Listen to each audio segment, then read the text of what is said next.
Sonic, you find who are in here. There's been a high-level security breach.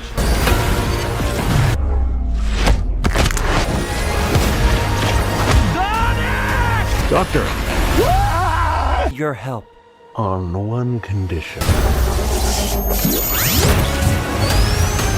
I'm home, my boy.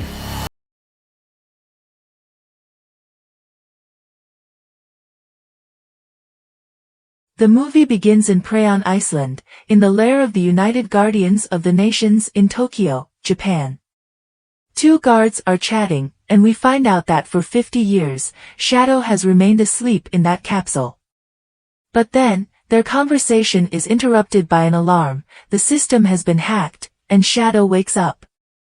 Shadow breaks the capsule and kills all the agents guarding the lair, escaping to the city where destruction begins. On the other hand, Sonic and his friends, Tails and Knuckles, are racing against each other. Sonic speeds up to win, but when he reaches the finish line, he realizes that his friends are already there. It turns out that Tails had used fake holograms, and when Sonic looks for his friends, they surprise him with a party organized by Tommy and Maddie to celebrate their first anniversary of living together. "That's cool, Tommy," Sonic says. They all go to the lair where Sonic used to live. There, Tom finds a drawing of a Longclaw. Sonic tells him that he misses her a lot and wonders if she would be proud of him. Tom tells him that yes, she would be, and that he can make good or bad decisions, but the important thing is to do things from the heart. At night, Sonic and his friends are visited by the director of the United Guardians of the Nations, Captain Rodwell, who asks for their help to stop an evil force. He calls them Team Sonic, to which Knuckles sarcastically asks, who chose that name? Sonic laughs at the idea of Team Sonic. The trio gets on the helicopter and heads to Tokyo, where Shadow has been causing destruction. They get off the helicopter and run into Shadow, surprised to see him. Sonic comments on the great resemblance Shadow has to him. Sonic asks, "Who are you, and why do you look so much like me?" Shadow responds by asking him the same question and then threatens them to leave or else he will hurt them. Sonic promises that they just want to talk, but Knuckles approaches him. Knuckles tells Shadow that he does want to fight. Shadow, however, doesn't want to talk to them because he saw that they got off a government helicopter. When he is about to leave, Knuckles runs to stop him, but Shadow shows that he is faster and beats him up. Sonic and Tails get up to help Knuckles and prepare to fight together. Still, Shadow appears behind them and knocks them down as well. Despite this, Sonic stands up and begins a chase.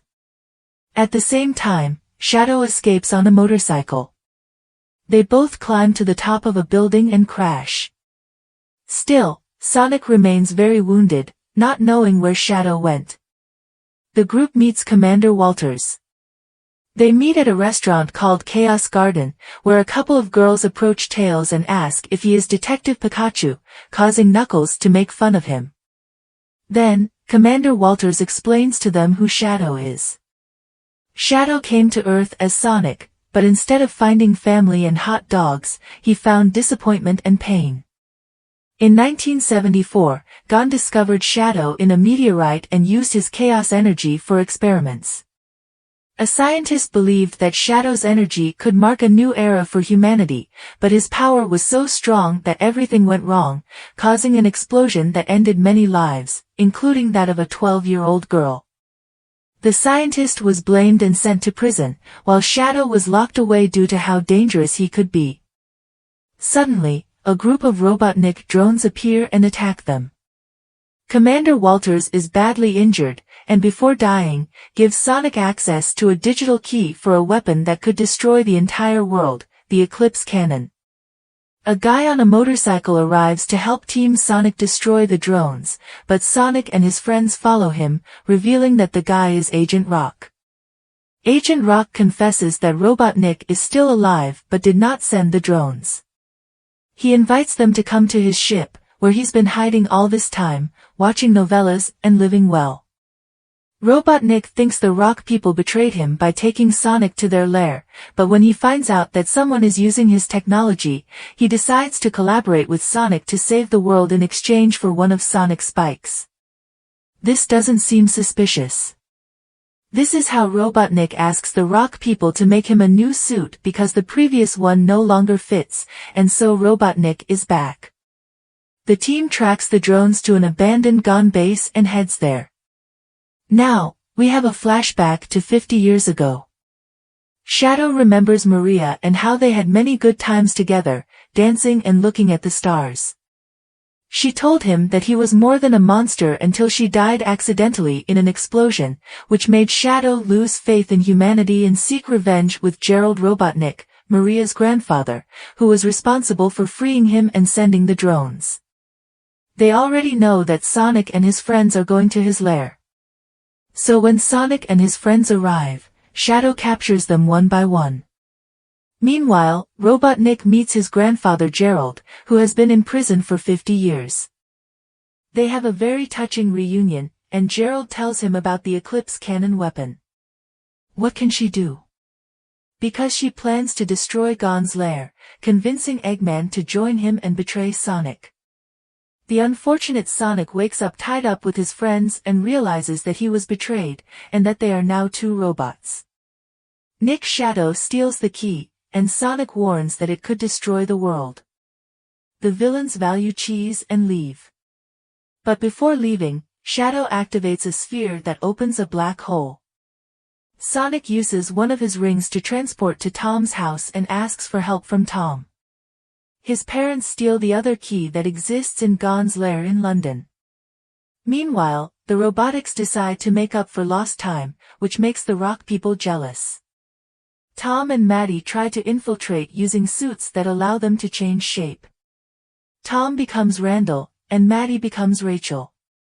Upon entering and seeing that the lair is heavily guarded, they change their appearance to Rot when Commander Walters. But what they did not expect is that the robot's Nick had also entered the lair. Upon entering the secret room, they are surprised by laser rays, but these do nothing to them because of the special suits that Agent Rock had made for them. Talking about Agent Rock, he had stayed on the ship with Shadow. Agent Rock tells him that to dominate the world, he must have a better attitude, and Shadow responds that when they execute their plan, there will be no world to dominate. Suspiciously, don't you think? In the lair, Sonic and his friends meet the real Captain Bradwell, who doesn't trust them because she thinks they were the culprits of killing off Commander Walters. Knuckles arrives to attack the robotics, and Tom sneaks away to steal the key, disguised as Commander Walters. But Shadow, believing that it is the real Walter, hits him, wounding her. Sonic runs to see Tom, and when he sees that he does not respond, he begins to cry, asking him to please wake up. Shadow feels a little sorry for this. However, he still returns to the ship to begin the plan and launch the Eclipse cannon into space. Agent Rock calls the man to warn him that his grandfather is lying to him, but the man tells him to shut up and jealous old muzzle, ignoring him. An ambulance arrives to take Tom away. Sonic is furious and wants to use the Chaos Emeralds to kill Shadow, but Knuckles reminds him that they had sworn never to use them unless he wants them to seek revenge. And if he wants to use them, he must first face a powerful warrior. This powerful warrior is concerning the Knuckles series. Sonic gets the emeralds very easily and becomes Super Sonic. What a thrill! Sonic runs towards the Eclipse cannon and confronts Shadow, who makes him angry. Sonic, with his comments, ends up defeating him by taking away the power of the emeralds. They both run to the emeralds and touch them at the same time, so Shadow also manages to become Super Shadow. Oh, so begins a super epic fight all over the planet, where Sonic finally defeats Shadow. When he is about to finish him off forever, Shadow stops when he realizes that he has gone too far. Sonic talks to Shadow about when he lost his mother years before, convincing him that love for the people they have lost is more important than revenge, reflecting on his obsession that had fallen too far. Shadow thinks that is not what Maria would have wanted. He apologizes to Sonic and agrees to help him stop the Eclipse Cannon. Meanwhile, he reveals to Eggman that he wants to use the Eclipse Cannon to destroy the entire planet. He wants revenge on all of humanity for the death of Maria, a crazy old man, Eggman tells him, and since what Shadow wants is to conquer the world, he decides to betray him, and they start a fight. Gerald almost kills Eggman, but Tails and Knuckles arrive to save him, and the three throw Gerald into an energy field to die. Sonic and Shadow prevent the Eclipse Cannon's laser from hitting the Earth, while Eggman, Tails, and Knuckles redirect it away from the planet, causing it to accidentally hit part of the moon. Sonic loses his energy and falls unconscious to the ground, which leads Knuckles to save him using a ring. On the other hand, Eggman and Shadow decide to sacrifice themselves to stop the Eclipse Cannon and move the ship away so that it explodes outside the Earth's atmosphere. Finally, Eggman transmits a final message to the Rock people, apologizing and calling him his friend on Earth. Sonic apologizes to Tails and Knuckles. Time passes, and everyone is reunited. Tom has recovered, and the boys plan to do another race. And that's how Sonic 3 ends. Wait, because in the post-credits scene, we see that Sonic ran very far and is surprised by Metal Sonic. Sonic destroys him because he is too slow, but then a whole army of Metal Sonics appears. When they are about to attack him, Amy Rose appears with her hammer. What? How? In the second post-credits scene, it is revealed that Shadow is still alive. And so on. If Sonic 3 ends, if you liked the video, please give me a like and subscribe to this channel.